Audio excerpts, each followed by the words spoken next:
Hoje iremos falar do capítulo 1 do livro Economia da Natureza, onde iremos falar da introdução em ecologia, evolução e método científico, começando com a definição de ecologia. No livro, ele diz que é o estudo científico da abundância e distribuição dos organismos em relação aos outros organismos e as condições ambientais. Bom, como os físicos eles trabalham com as suas leis da física e os químicos trabalham com as suas reações químicas, os ecólogos vão trabalhar com os sistemas ecológicos. E o que são os sistemas ecológicos? Os sistemas ecológicos são entidades biológicas que têm seus próprios processos internos e interagem com o ambiente externo imediato. E os sistemas ecológicos possuem hierarquias que vai desde indivíduo até biosfera, sendo que o nível mais baixo é o indivíduo, que seria o equivalente a um ser vivo. Bom, e por que no sistema ecológico o nível mais básico é indivíduo e não uma célula? Porque, como foi definido, o sistema ecológico é a parte biótica interagindo com a parte do seu meio ambiente. Só que uma célula, pelo menos em organismos multicelulares, uma única célula não vai interagir sozinha com o ambiente, mas sim o indivíduo. Então, por isso que o indivíduo é, é o nível mais baixo da hierarquia do sistema ecológico. Depois de indivíduo, a gente vai para populações. Populações são grupos de indivíduos da mesma espécie que vivem em um mesmo tempo e um mesmo local. Já também é importante dizer o que é espécie. Espécie são indivíduos que cruzam entre si e geram descendentes férteis. Bom, depois de populações, a gente vai para comunidades. Comunidades grupos são populações diferentes que interagem entre si, em um mesmo tempo e em um mesmo local. Tipo nessa imagem, que temos populações de plantas, populações de gerinos e populações de peixe. E isso forma a comunidade. E depois temos o ecossistema.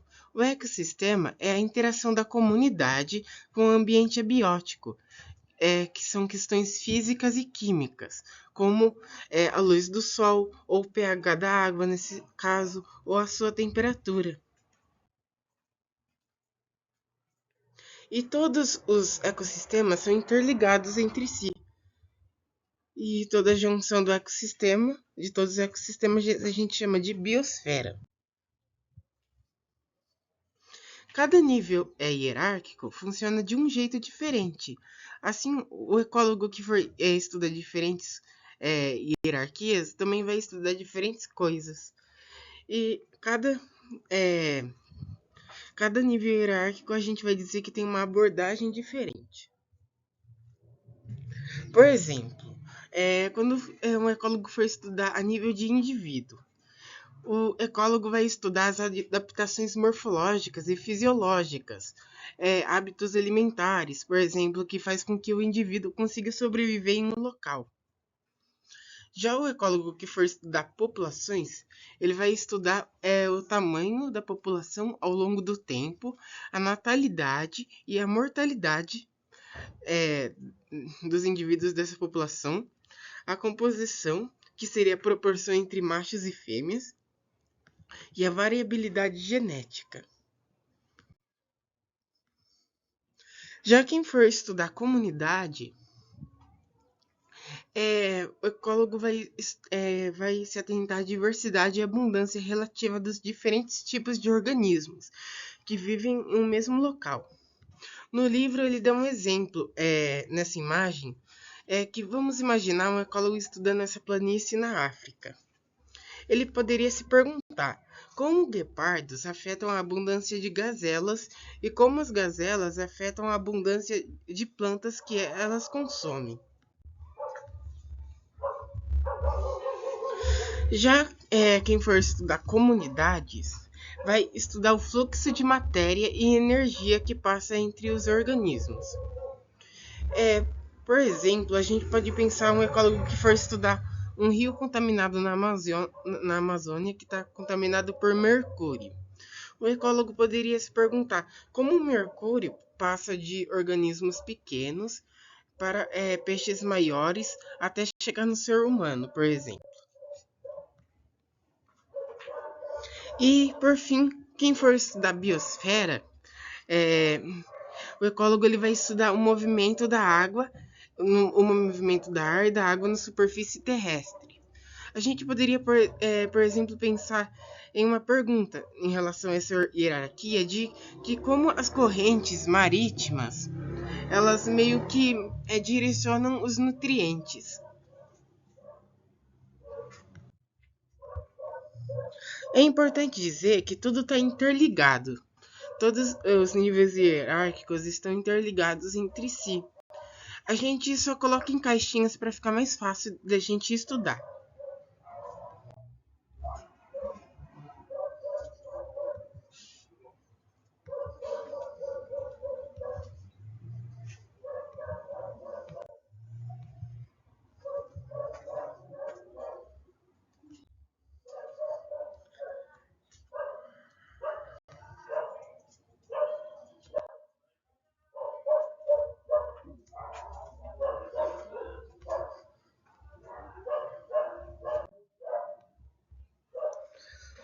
Bom, vamos para o próximo tópico. Na ecologia, além das questões biológicas que permeiam essa área, também é importante se atentar para questões físicas e químicas, que são peças fundamentais nessa área do conhecimento, principalmente na parte de ecossistemas. Isso porque questões físicas também vão mudar os sistemas ecológicos, que é o caso da Lei de Conservação de Matéria e a Lei da Conservação de Massa. Essas leis diz que a matéria, tanto a matéria como a energia, não pode ser criada ou destruída, mas sim transformada. Bom, vamos, com base nessa lei, vamos pensar nos níveis ecológicos de novo. A nível de indivíduo, usando essa lei, o ecólogo poderia se perguntar como o organismo ele transforma a energia da gramínea, ele transforma a gramínea em energia. Para fazer as suas atividades fisiológicas.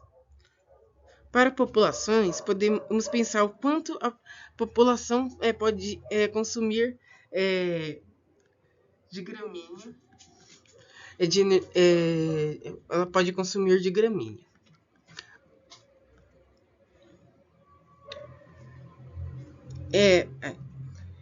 A nível de comunidade, poderíamos pensar o quanto cada espécie de gramínea produz energias diferentes.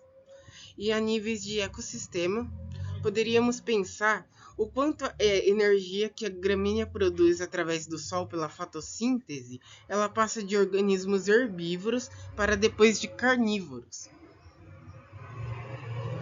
E a nível de biosfera, podemos pensar o quanto como que essa energia ela transita em diferentes ecossistemas. E outra questão também muito importante a se atentar é o conceito de estado de equilíbrio dinâmico. Isso ocorre quando os ganhos e as perdas de um sistema ecológico estão em equilíbrio.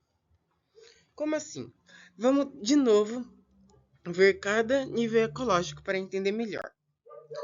Mas vamos primeiro dar um exemplo de um indivíduo. Vamos pensar que um coelho em um ambiente muito gelado.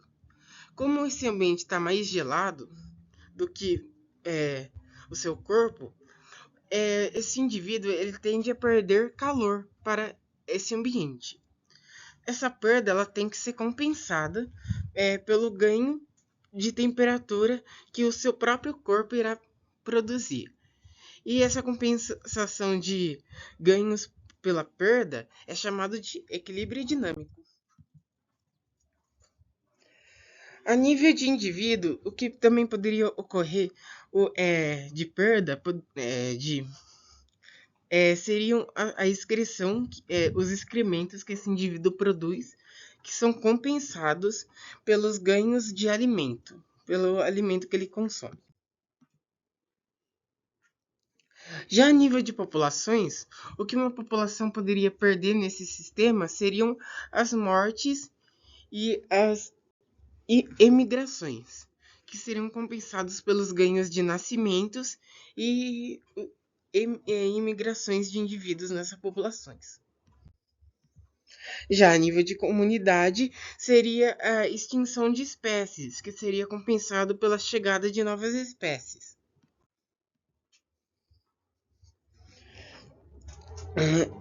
A nível de ecossistema, seria a energia e a matéria deixando o ecossistema, que seria compensado pela energia e matéria chegando no ecossistema.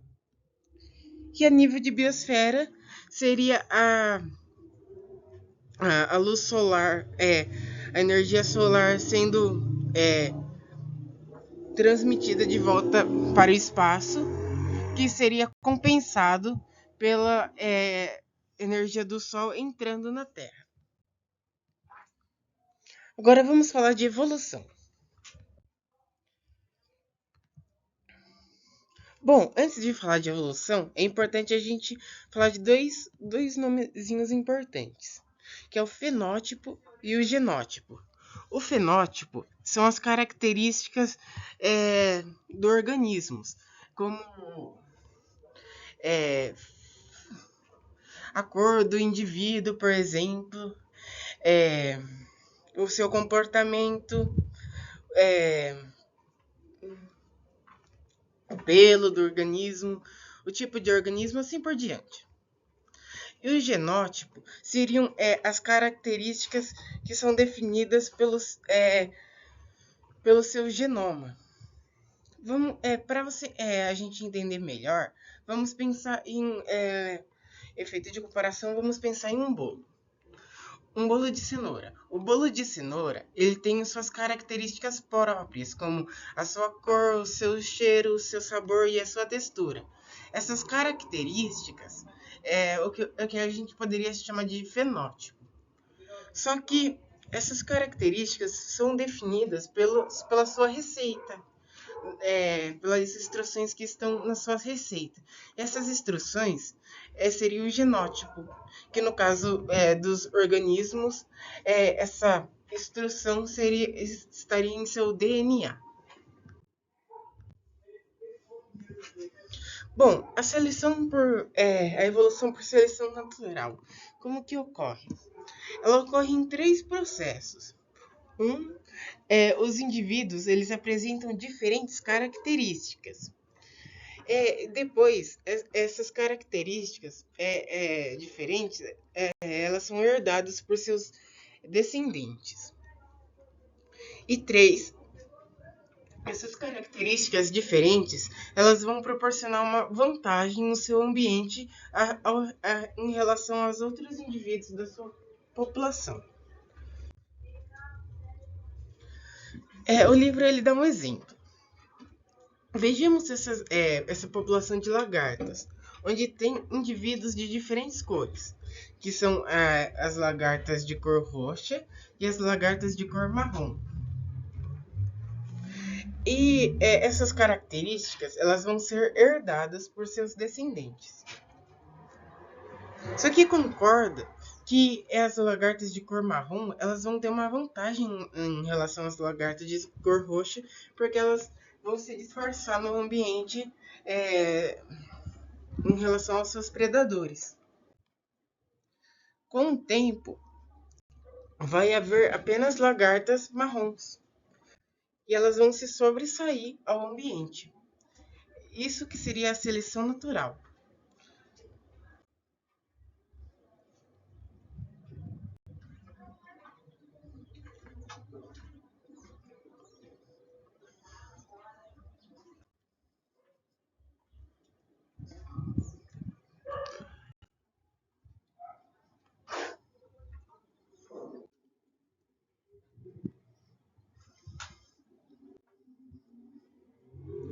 Agora vamos para o próximo tópico. Nessa sessão, a gente vai falar dos diferentes organismos que vivem sobre a Terra. Bom, vamos falar um pouquinho de padrões gerais de evolução.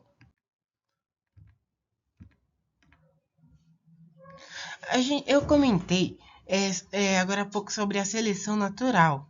E foi um processo fundamental para criar essa diversidade de vida que a gente vê hoje em dia. É meio difícil de imaginar como que esse processo gerou uma diversidade tão grande de organismos. Só que vamos pensar que isso não ocorreu há milhões de anos, mas sim há bilhões de anos. É tempo suficiente para criar essa diversidade tão grande de organismos. Bom, nesse esquema de filogenia, a gente vê que o primeiro organismo que surgiu foi um organismo muito similar à bactéria, que depois deu início a um organismo diferente da bactéria que se chama Archaea. Ela é diferente da bactéria, mas ainda assim são organismos procariontes. E depois dos procariontes surgiu os organismos eucariontes, que foram distinguidos entre os heterotróficos e os autotróficos, que compreendem os organismos que fazem fotossíntese, como as plantas e alguns protozoários. E depois os heterotróficos, que são aqueles que buscam o seu próprio alimento, que são os fungos e alguns animais e alguns protozoários. Nesse esquema, a gente vê que os fungos eles são mais próximos de animais do que das plantas. Bom, vamos falar de cada um desses grupos. Começando pelas bactérias.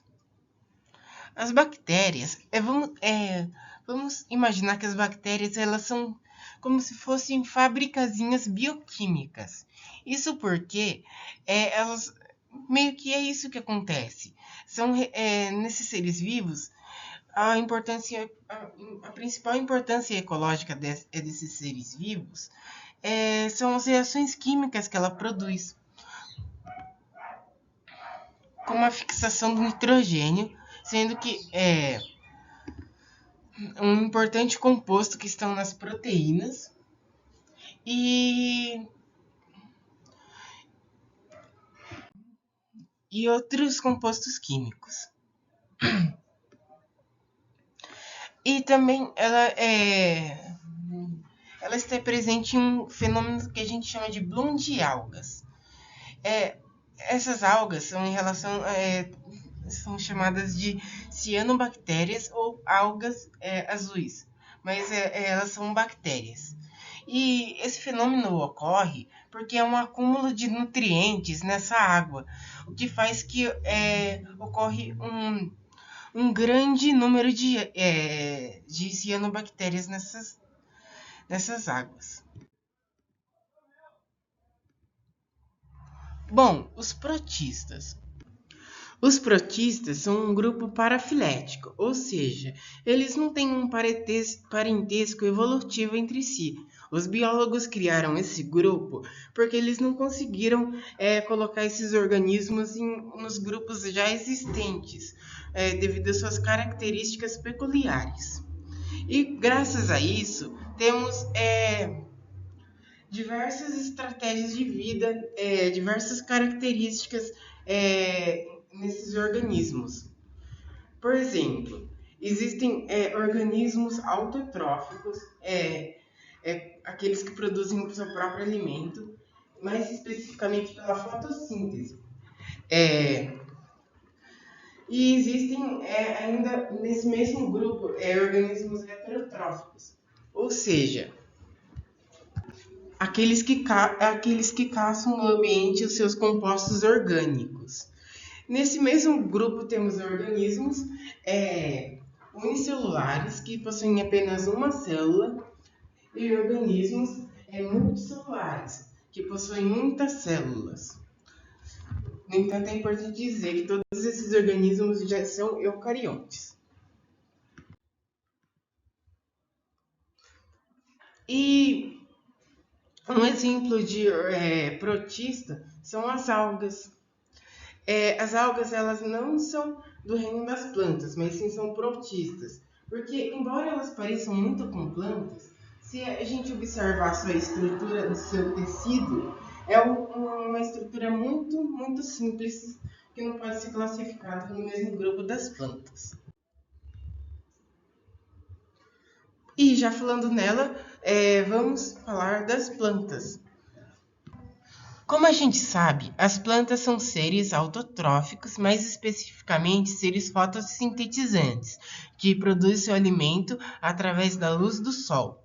O que algumas pessoas talvez não saibam é que essas plantas elas possuem uma diversidade, elas têm diferentes estratégias de vida. É, bom, a maioria das plantas elas possuem a sua raiz fixada no solo. No entanto, algumas plantas têm as suas raízes fixadas em outras plantas, como é o caso das epífitas. Algumas plantas vivem em solos muito pobres e, com isso, elas têm que buscar o seu nitrogênio através de animais, como insetos. Assim, elas têm que capturar os insetos para ter uma fonte maior de nitrogênio, e é o caso de plantas carnívoras. Só que ainda assim elas produzem o seu alimento através da luz do sol. Essa captura de insetos é mais um complemento do nitrogênio. E além disso, existem plantas parasitas. As epífitas, elas não são parasitas, elas só usam outras plantas para fixar suas raízes. Mas ainda assim existem as plantas parasitas que elas meio que consomem os nutrientes e as energias de outras plantas. Bom, os fungos. Onde antigamente achava que os fungos eram algum tipo de planta diferente. Só que hoje sabe-se que eles são mais próximos evolutivamente dos animais do que das plantas. Os fungos são heterotróficos, ou seja, eles buscam a sua matéria orgânica, o seu alimento, no ambiente. Eles podem ser unicelulares, como os fungos Saccharomyces cerevisiae, que são fungos que estão na cerveja, ou podem ser multicelulares, como os cogumelos. Onde nos cogumelos a gente vê muito esse chapeuzinho. Esse chapeuzinho que a gente vê é a parte de frutificação, é a parte reprodutiva dos fungos. Só que a maior parte a maior parte de seu corpo está debaixo dele, que são chamadas de hifas filamentosas. Essas hifas filamentosas que o fungo vai conseguir usar para pegar seu alimento. Bom, e como o fungo ele se alimenta? O fungo ele se alimenta através da decomposição. Ou seja, a decomposição é quando ocorre, tem a matéria orgânica morta com um organismo que está morto, só que essa matéria começa a se decompor, essa matéria ela começa a ser menos complexa em substâncias mais simples. Essas substâncias mais simples é que o fungo usa para se alimentar. Bom, e temos o grupo dos animais. O grupo dos animais que talvez seja o grupo mais assim conhecido, mais empático entre as pessoas, que o grupo dos animais é o grupo que usa estratégias de alimentação também heterotróficas, mas especificamente através da predação. O parasitismo e a herbivoria. Essas três relações ecológicas que estão dentro dos consumidores.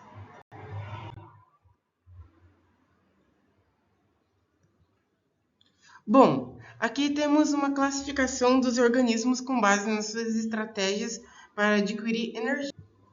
Aqui temos os autotróficos, que, como eu disse, são organismos que produzem seu próprio alimento, é, produzem o seu próprio alimento, como seres fotossintetizantes que produzem o seu alimento através do sol, da luz do sol.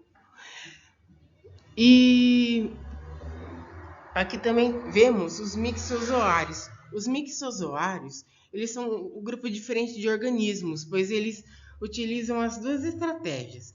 Eles podem utilizar tanto produzir seu próprio alimento, como caçar o seu alimento,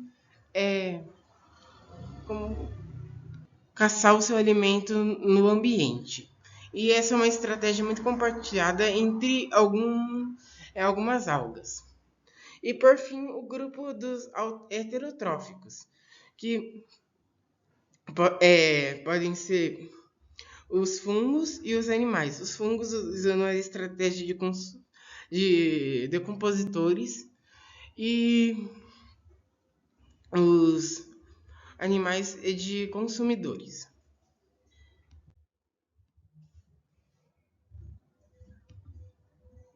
Bom, aqui nessa imagem a gente vê as diferentes estratégias para os animais conseguirem o seu alimento.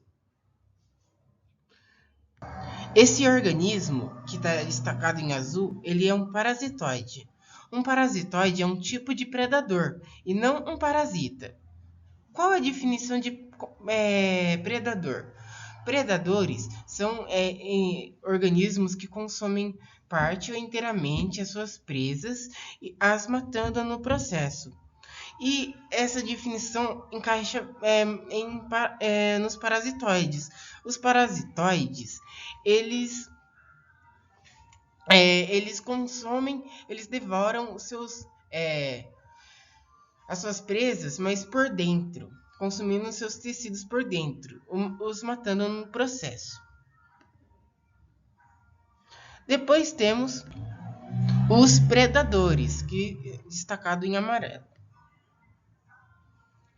Aqui temos os parasitas. Os parasitas são diferentes dos parasitoides, pois os parasitas eles consomem os nutrientes dos seus hospedeiros e normalmente eles não matam os seus hospedeiros. Só em casos extremos onde existem muitos parasitas nesse hospedeiro.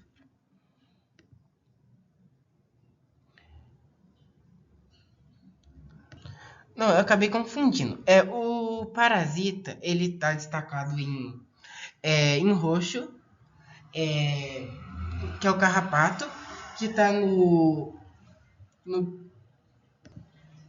bisão. E o destacado em marrom, ele é um herbívoro, que seria um tipo de predação, só que em relação às plantas.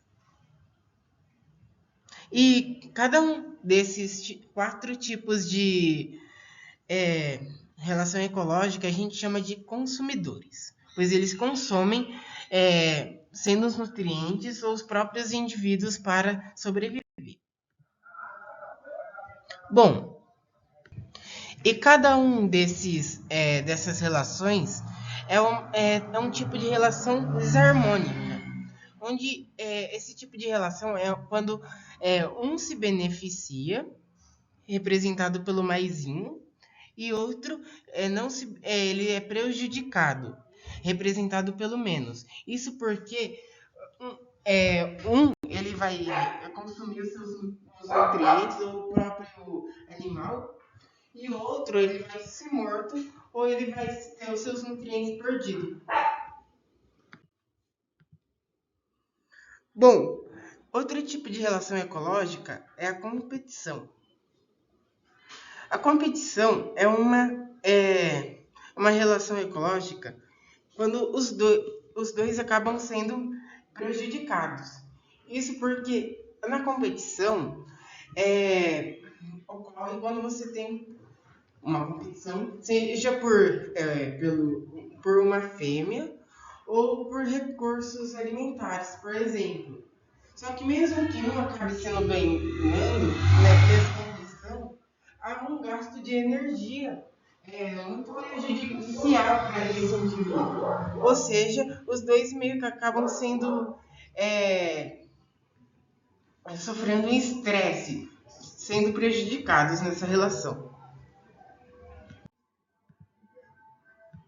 O mutualismo. O mutualismo é ao contrário de competição, onde os dois indivíduos eles acabam meio que sendo beneficiados nesse tipo de relação.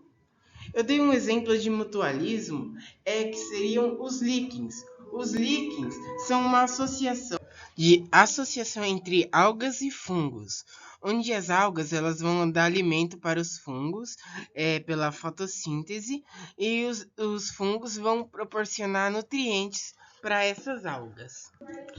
Outro tipo de relação bem conhecida é entre abelhas e as flores, onde as abelhas vão utilizar o seu néctar para se alimentar, enquanto elas vão fazer a polinização, vão ajudar as plantas a se reproduzirem.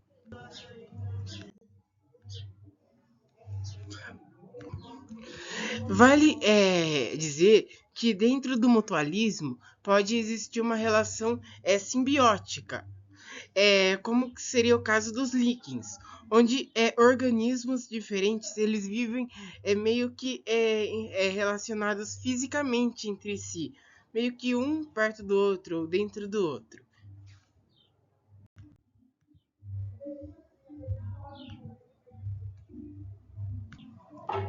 Bom, por último temos o comensalismo. O comensalismo é quando é, é quando um organismo ele se beneficia e o outro ele não acaba sendo beneficiado, mas nem prejudicado. É o caso dessa plantinha espinhosa que ela tem a sua dispersão de semente quando ela acaba sendo presa. Quando esses espinhos eles acabam sendo presos no pelo de algum animal. Ele acaba dispersando essas sementes para essa planta.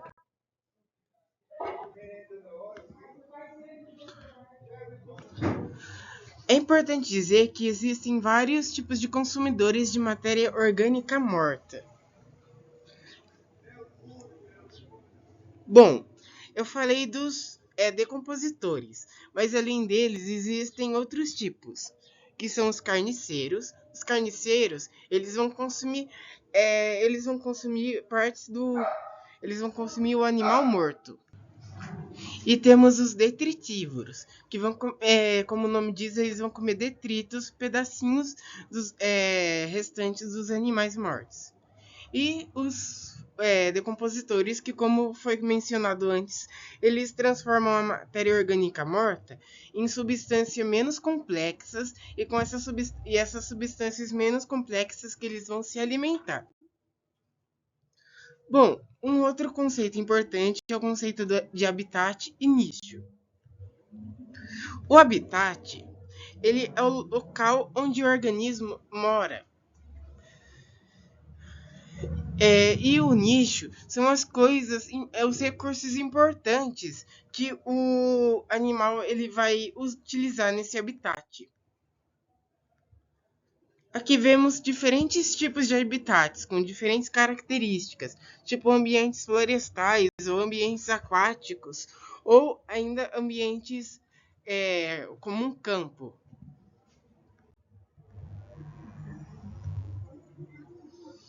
E em um mesmo habitat pode ter diferentes nichos, pode ter diferentes recursos para diferentes seres vivos.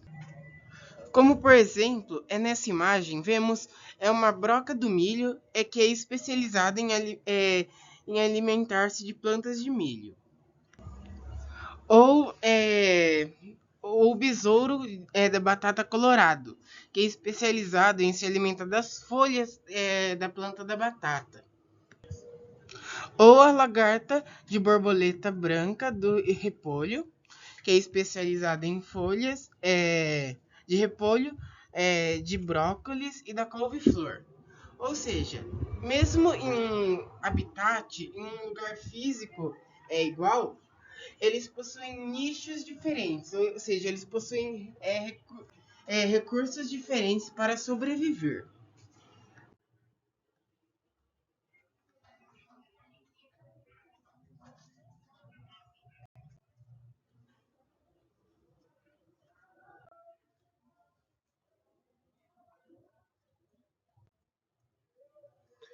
Bom, agora vamos falar um pouquinho mais vamos falar do método científico. O método científico consiste em várias etapas, onde a gente tem a observação. A observação seria a observação de um fenômeno. O ecólogo ele observa que acontece um fenômeno. Por exemplo, ele observa que depois de uma noite chuvosa, após uma tempestade, sempre os sapos eles começam a coachar. Ele observa um fenômeno. E depois da observação desse fenômeno, ele cria uma hipótese. A hipótese é tipo uma especulação, que é tipo, por que será que acontece tal coisa? Só que depois da especulação, vem o teste dessa hipótese através de um experimento. Tipo, por exemplo, na hipótese ele pode ter pensado, os machos eles sempre começam a cochar depois de uma tempestade de verão, porque é nesse ambiente que é mais propício para se reproduzir e com fêmeas e guardar os seus ovos, por exemplo. Aí no experimento ele vai testar essa hipótese, essa especulação. Então, por exemplo, ele pode monitorar se nesse período, é, nesse período, é, é, nesse período que eles começam a se reproduzir. E pode haver dois casos, onde a hipótese ela é rejeitada, ou que você pode meio que descartar completamente ou em parte essa hipótese e tentar formular outra especulação, outra hipótese, ou ela pode ser confirmada, onde ou você publica os resultados ou ainda você cria mais hipóteses para complementar os seus resultados. E existem dois tipos de hipótese. A hipótese proximal, hipótese que aborda as mudanças imediatas nos hormônios, na fisiologia ou sistema nervoso ou no sistema muscular de um organismo. A hipótese proximal é a que está mais próxima do organismo, que internamente.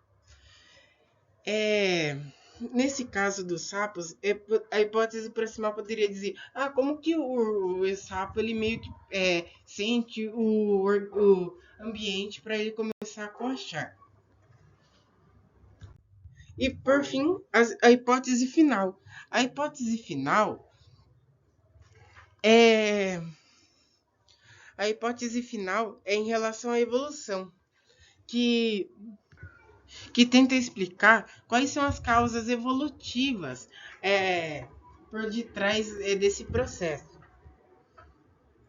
Que seriam, nesse caso, eu dei o exemplo dos machos tentarem se reproduzir com as fêmeas, que é um ambiente mais propício para ele se reproduzir e deixar mais descendentes. E existem vários tipos de experimento para você testar essa hipótese. E talvez um dos mais eficientes seja o experimento de manipulação. No experimento de manipulação, existem vários pontos importantes.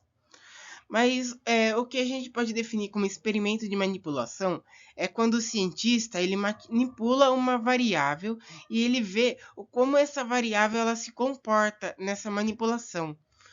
E ele deseja isso para saber por que causa acontece um fenômeno. Por exemplo, vamos pensar que o ecólogo ele quer saber o ecólogo ele observou que sempre nas plantas os insetos eles não consomem toda a folha das plantas, mas assim parte delas. E ele acredita que isso se deve por causa de predadores. Então, o que ele vai fazer para confirmar a sua hipótese? Então, ele vai isolar o predador da sua presa, dos insetos, e ver como que isso vai se e como isso vai acontecer. Tá, então vamos separar em tópicos o que é importante no experimento de manipulação. Começando pela manipulação, que é o fator que se deseja manipular em um experimento. Ele é também chamado de tratamento. Nesse caso, seria o contato do predador com a sua presa, com os insetos. O predador poderia ser, por exemplo, uma ave. Nesse experimento, o ecólogo poderia colocar redes em volta de árvores que impede o seu acesso aos insetos. Outro fator importante é o controle, que são variáveis que não são controladas, que não são manipuladas no experimento, ou seja, que é o que se observa na natureza. Nesse caso, seriam as plantas sem a rede, que é o que se observa na natureza. E por que isso é importante? Pensa que, por algum acaso, a manipulação, as árvores que estão em redes, elas não são consumidas, os insetos meio que não os insetos meio que consomem toda a folha. Mas como você vai ter certeza que isso é por causa dos acessos ao predador ou não? Se é um problema na folha, se é um problema de doença na folha em si. Pode ser. Então você vai dividir uma parte onde há manipulação e uma parte que a gente vai chamar de controle, que é sem manipulação, para você confirmar que aquela variável ela mudou por causa da sua manipulação. Ou seja, nesse caso, que as folhas foram consumidas totalmente por causa porque o predador não estava presente. Além disso, é importante definir a unidade experimental, o objeto que se aplica à manipulação, que nesse caso seriam as árvores, que foi aplicada à rede. E também a replicação. A replicação é importante para você ter um valor meio numérico, estatístico, que confirma que a manipulação realmente deu certo. A replicação é quantas vezes você repete esse experimento. Além disso, a aleatorização, onde você vai escolher diferentes objetos aleatoriamente para você se manipular. Ou seja, nesse caso, você vai escolher diferentes árvores aleatórias para manipular. E por que isso é importante? O ecólogo ele pode escolher isso com base em um viés. Ou seja, eu vou manipular árvores que estão mais perto de mim. E isso pode ser prejudicial, isso pode meio que afetar o resultado do experimento. Por exemplo, você escolhendo árvores mais próximas de você, pode ser que essas árvores talvez não tenham acesso tanto aos predadores.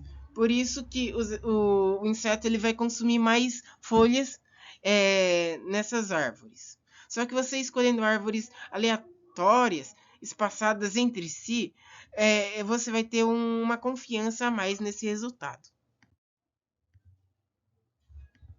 Bom, o experimento que eu citei, ele realmente aconteceu e ele estava no livro.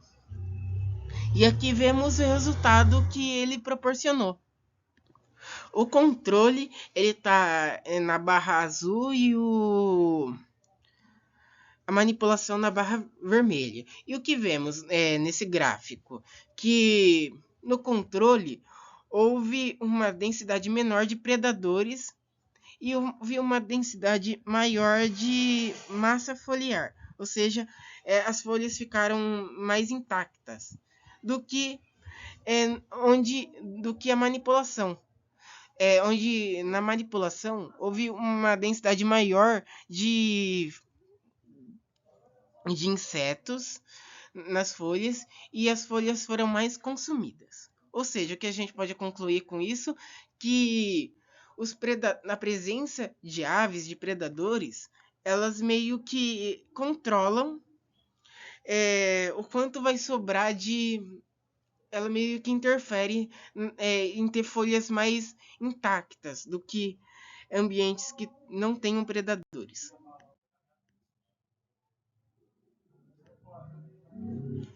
Além disso, é importante dizer que existem outras técnicas que estão dentro do experimento de manipulação. Naquele experimento que eu citei, foi um experimento em campo, só que a gente pode ter um experimento em microcosmo, que poderia ser um experimento, por exemplo, em caixas d'água, tentando simular um rio, ou, por exemplo, plaquinhas de Petri, tentando reproduzir um habitat menor, por exemplo. Além disso, além do experimento de manipulação, a gente tem o experimento natural. Por exemplo, um experimento natural, ele talvez seja menos completo do que um experimento de manipulação, porque o experimento natural ele vai ser com base apenas em observação. Só que ele é necessário quando você tem uma escala muito grande no seu experimento. Tipo, por exemplo, ilhas. Você quer ver como ilhas você observa que ilhas maiores têm mais diversidade de espécie e ilhas menores têm menos diversidade. Como que você vai manipular isso? Ainda mais em um grande ambiente. Se você tentar manipular isso, você pode meio que causar até um desastre ecológico. Por isso, você vai ter apenas a observação, nesse caso.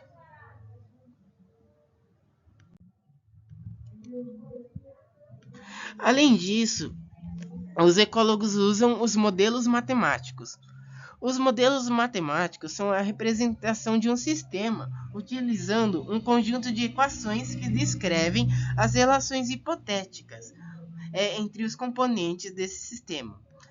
É uma ferramenta matemática que ajuda a prever o que vai ocorrer no futuro com base em dados matemáticos atuais.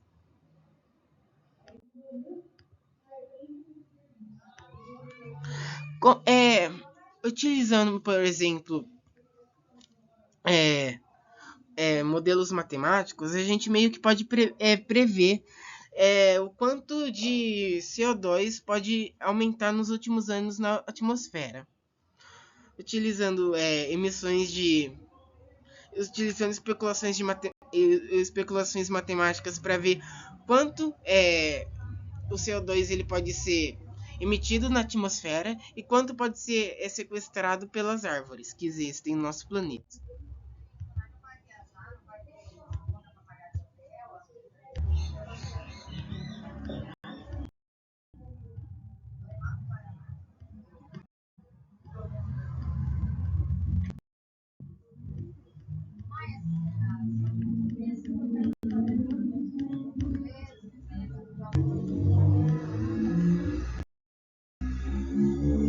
Bom, por fim, vamos para o último tópico, que é a relação dos ecólogos com os desastres ambientais.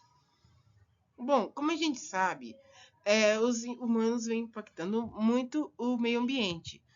A gente pode dar um exemplo, por exemplo, da degradação do habitat, que seria os cortes de árvore para a produção de madeira, por exemplo, ou para você ter terrenos disponíveis para pastagem ou casas. Além disso, a gente tem a sobrepesca que afetam animais aquáticos, você diminuindo a diversidade das populações desses ecossistemas aquáticos. E um problema muito similar acontece com a caça de animais e a captura por plantas ornamentais. Acontece meio que algo similar, pois a captura destes animais meio que você diminui a diversidade das comunidades nesses habitats. Além disso, também temos algo bem comum que seriam a introdução de espécies invasoras. A introdução de espécies invasoras é um problema. O que seria isso? As espécies invasoras são a introdução de espécies que não vivem neste local, que vivem em outros habitats e que elas foram dispersadas pelos seres humanos.